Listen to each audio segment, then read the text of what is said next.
ในระหว่างวันที่23เดือนกุมภาพันธ์วันที่2เดือนมีนาปี2020นี้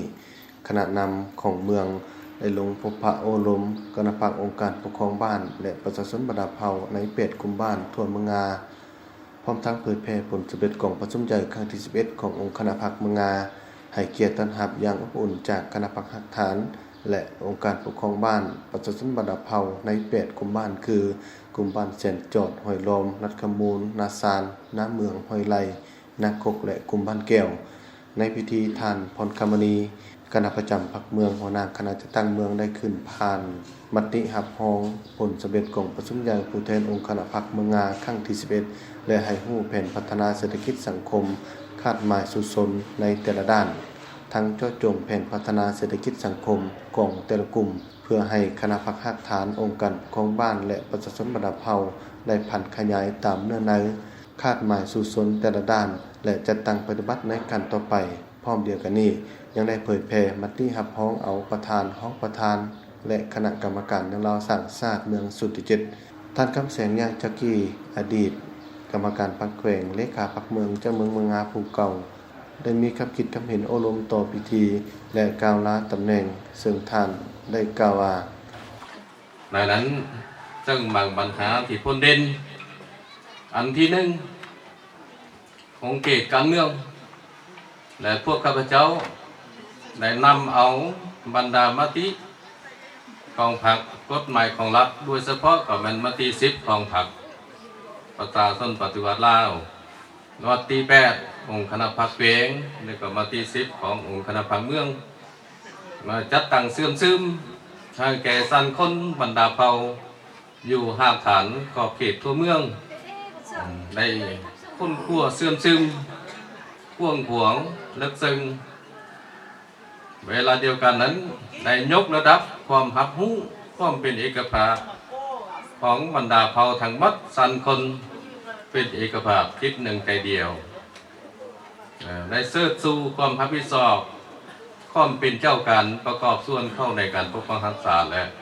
สร้างสรรค์พัฒนาตลอดมาภายใต้การสินำพาขององค์การปกครองเมืองสมัยที่10ผ่านมามีหลายด้านที่พ้นเด่นแสดงให้เห็นด้านการเมืองมีความสงบดีพื้นฐานของหลังได้รับการแก้ไขและพัฒนาชีวิตการเป็นอยู่ของประชาชนบรรดาเผ่านับมือดีขึ้นพร้อมทั้งสกัดกั้นและแก้ไขปัญหาปรากฏการณ์ยอดท่อดีขึ้นแต่ละก้าวลูกหลานประชาชนบรรดาเผ่าได้เข้าเรียนอย่างทั่วถึงและการบริการด้านสาธารณสุขก็เช่นเดียวกันในพิธีเดียวกันได้ผ่านมติตกลงของคณะประจำพรรคเมืองว่าด้วยการแต่งตั้งที่ปรึกษาของคณะบริหารงานพรรคเมืองสมัยที่11จำนวน5ท่านในโอกาสนี้ท่านทองเพียรอยู่ดีไซในนามหัวหน้าคณะที่ปรึกษาการนำเมืองได้มีคำคิดคำเห็นโอลมด้วยความเป็นห่วงเป็นใยต่อประชาชนบรรดาเผ่าด้านการป้องกันและสกัดกั้นปัญหาปรากฏการณ์รั่วท่อปัญหายาเสพติดขี้ลักงัดแงะปืนลาเนื้อและอื่นๆในพิธีคณะหักฐานกลุ่มบ้านนายบ้านและประชาชนบรรดาเผ่าได้เสนอหลายด้านต่อองค์การปกครองเมืองเป็นต้นแมนด้านพื้นฐานของรางถนนหนทางการซ่อมสร้างไฟฟ้าน้ำดินสะอาดคงเขตศึกษาการปลูกฝังเลี้ยงสัตว์และการแก้ไขปัญหาปรากฏการณ์รั่วท่อต่างๆในแต่ละด้านได้รับการชี้แจงจากภาคส่วนที่เกี่ยวข้องในตอนท้ายของพิธีท่านนางมณิจันทร์บุญจิตกรรมการพรรคแขวงเลขาพรรคเมืองเจ้าเมืองเมืองงาได้เสนอตัวต่อประชาชนบรรดาเผ่าในทั่วเมืองเพื่อสืบต่อร่วมกับคณะบริหารงานพรรคเมืองที่นำพาประชาชนบรรดาเผ่าในการจัดตั้งปฏิบัติบรรดาคาดหมายสู่ชนแต่ละด้านเจ้านี้เนาะปฏิบัติหน้าที่ตามพระบทบาทเพื่อพัฒนาเมืองงาของพวกเขานี่ให้ดีขึ้นกว่าเก่าและในฐานะเป็นการนำสูงสุดของเมืองข้าพเจ้าจะพยายามบุกบืนสู่ชนทุ่มเทสติปัญญาเหือแหงร่วมกับคณะพรรคก็คือองค์การปกครองและอดีตการนำของพวกเขานี้และพ่อแม่ประชาชนทุกภาคส่วนเนาะเพื่อพร้อมกันจัดตั้งปฏิบัติบรรดามติต่างๆที่คันเทิงวางออกก็คือมติกองประชุมใหญ่ผู้แทนองค์คณะพรรคเมืองครั้งที่11ที่ได้รับรองและก็มาพันขยายในมื้อนี้เฮ็ดแนวใดเพื่อให้มันได้รับผลดีและค่อยปรากฏ คนเป็นจริงเนาะและต่อกับคำสัญญาของข้าพเจ้านี้รวมทั้งคณะผัก23สหายสิเฮ็ดใดหรือโบอันนี้ยังเป็นปัญหาตั้งขึ้นเพราะว่าทั้งหมดอันนี้จะต้องเป็นจากการหัวไม้หัวมือของพ่อแม่ประชาชนของพวกเขาจึงเฮ็ดให้มติของพวกเขานี่บรรลุตามจุดประสงค์เป้าหมายเนาะพร้อมทั้งเรียกร้องให้ประชาชนบรรดาเผ่า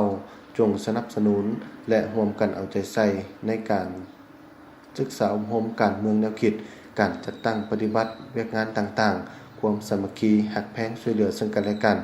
คณะพรรคองค์การปกครองบ้านต้องมีแบบแผนวิธีการเฮ็ดเวียกเป็นแบบอย่างให้แก่ประชาชนบรรดาเผ่าประชาชนบรรดาเผ่าต้องร่วมแรงร่วมใจสร้างสรรค์พัฒนาครอบครัวด้วยท่าแห่งที่มีรับประกันให้ลูกหลานได้รับการศึกษาเรียนที่ดีและเข้าถึงการบริการด้านสุขภาพช่วยกันแก้ไขปัญหาปรากฏการณ์ย้อนทอต่างๆและรักษาฮีตของประเพณีอันดีงามของชาติของเผ่าให้มันคง